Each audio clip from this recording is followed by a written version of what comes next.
Next form of business organization is partnership firm. A firm which is established by an association of two or more persons who agree to join the business on voluntary basis to perform a particular activity and to share the profit, and the main motive is to earn the profit.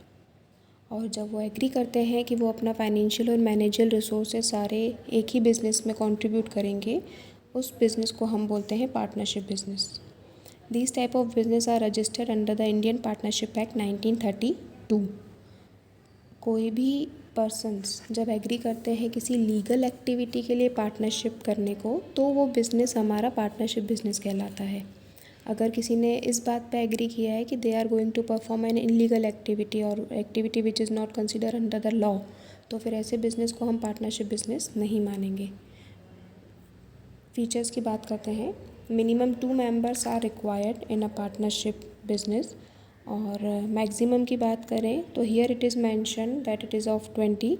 लेकिन अभी जो companies act 2014 launch हुआ है उसके according government ने इसकी maximum range 50 रखी है. And it may be sometimes according to the public enterprise, तो फिर वो 100 तक भी हो जाती है. ये पूरा पॉइंट हम बाद में भी डिस्कस करेंगे on the basis of differentiation. अब जब भी कोई पर्सन्स पार्टनरशिप फर्म में एंटर होते हैं तो it is advisable that to make a written agreement, और उस रिटर्न एग्रीमेंट को हम पार्टनरशिप डीड बोलते हैं. जो डॉक्यूमेंट ये बताता है कि पार्टनरशिप बिजनेस की टर्म्स एंड कंडीशंस क्या हैं. Although it is not compulsory to make the partnership deed, लेकिन इट इज़ एडवाइजेबल, क्योंकि कहीं लिखा हुआ रहेगा कि क्या क्या टर्म्स एंड कंडीशन है, तो डिस्प्यूट अगर कल को उस फॉर्म में होते हैं तो the deed will helpful to solve the problem. The firm means partner and the partner means the firm. It means जो भी सारे जितने भी पार्टनर्स रहेंगे they all are bind to face all the problems together and all the activities has to be perform by every partner. ठीक है. Liability सबकी unlimited रहती है. अनलिमिटेड लायबिलिटी मतलब at the time of the loss if the firm asset are not sufficient to pay back the debts, then the creditor can have the claim over the personal property of the partner also. कल को loss के time पे अगर liability पे नहीं कर पाती है फर्म, तो जो क्रेडिटर्स रहेंगे वो पर्सनल प्रॉपर्टी बेच के भी अपना पैसा ले जा सकते हैं. तो सारे पार्टनर्स की लायबिलिटी अनलिमिटेड होती है. रिस्क शेयरिंग हो जाती है हमारी. डिसीजन मेकिंग में we have to take the suggestion and the consultation of all the partners, और जब सब एग्री करते हैं तो ही डिसीजन होता है. कंटिन्यूटी काफ़ी रहती है, क्योंकि अगर in case one partner has face any certain problems, तो the remaining partner can continue the business on the basis of their wishes, है ना. जो सोल प्रोप्राइटरशिप में ड्रॉबैक्स थे, उन ड्रॉबैक्स को हटाने के लिए ही पार्टनरशिप बिजनेस को एस्टेब्लिश किया गया है. जैसे सोल प्रोप्राइटर में हम स्मॉल स्केल पे कर सकते हैं, लेकिन मीडियम स्केल पे नहीं कर सकते. तो मीडियम स्केल पे अगर if you want to set up a business, तो फिर partnership is the best. Mutual agree नहीं कर सकते, तो मीडियम स्केल पे अगर if you want to set up a business, तो फिर partnership is the best. Mutual agreement पे रहता है, लेकिन ये बिज़नेस पूरा आपस में कंसल्ट करके आपस में समझ के ही बिज़नेस को चलाया जा सकता है. लेकिन उसके बावजूद भी कोई भी पार्टनर अपना इंटरेस्ट किसी और को ट्रांसफ़र या सेल नहीं कर सकता है. मतलब ऐसा नहीं होगा कि एक पार्टनर को बिज़नेस अच्छा नहीं लग रहा है तो उसने बोला मेरी जगह इसको पार्टनर बना दो. नहीं, he has no right to sell the interest of the firm. अगर दूसरे पार्टनर एग्री करेंगे तो ही कोई नया पार्टनर एंटर हो सकता है. Talking about the advantage, it is easy to form, no legal formalities required, no complexity is there. Registration भी अगर आप चाहो तो पार्टनरशिप एक्ट के अंडर में कराओ, अगर नहीं चाहो तो नहीं कराओ. And even if you are not ready to make the partnership deed, तो वो भी कोई कंपलसरी नहीं है. तो बहुत ईजीली फॉर्म हो जाता है. रिसोर्सेज लार्ज रहते हैं, क्योंकि जितने पार्टनर्स रहेंगे वो अपना अपना पैसा लेके आएंगे, अपने अपने कॉन्टैक्ट्स यूज़ करते हैं. तो सोल प्रोप्राइटर के कंपेरिजन में इसमें रिसोर्सेज ज़्यादा होते हैं. रिस्क शेयर हो जाता है, बेटर मैनेजमेंट होता है, क्योंकि अगर 4-5 पार्टनर है तो किसी में कैलकुलेशन के अच्छा है, किसी के कॉन्टैक्ट अच्छे हैं, किसी की मार्केटिंग अच्छी है, तो हर कोई अपने अपने रिसोर्सेज यूज़ करता है. No tax will be there. Some few regulations are there, but the regulations are less as compare to company.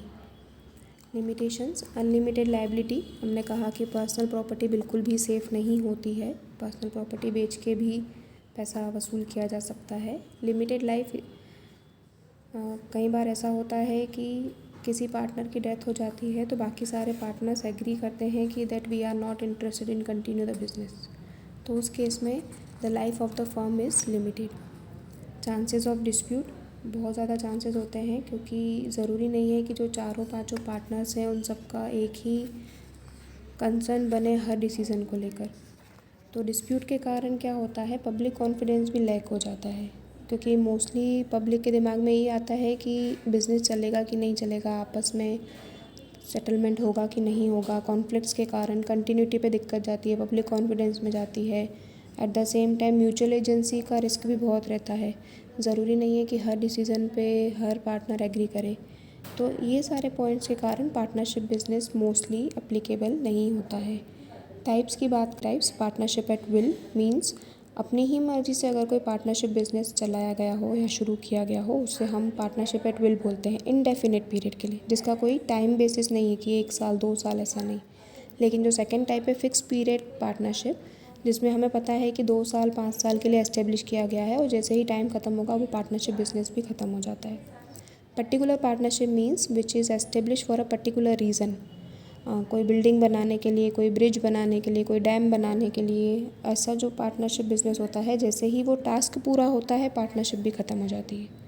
तो पार्टनरशिप फर्म के भी टाइप्स होते हैं, टाइम पीरियड के बेसिस पे, ड्यूरेशन के बेसिस पे। एक और क्लासिफिकेशन है which is on the basis of liability. Liability means जिसमें फर्स्ट आता है जनरल पार्टनरशिप। जनरल पार्टनरशिप में जिसमें सारे पार्टनर्स की लायबिलिटी अनलिमिटेड रहेगी। अनलिमिटेड हम डिस्कस कर चुके हैं, जिसमें पर्सनल प्रॉपर्टी भी बेच के डेप्ट पे करना पड़ता है, तो उसे हम कहते हैं जनरल पार्टनरशिप, जिसमें सारे पार्टनर्स की लायबिलिटी अनलिमिटेड रहेगी।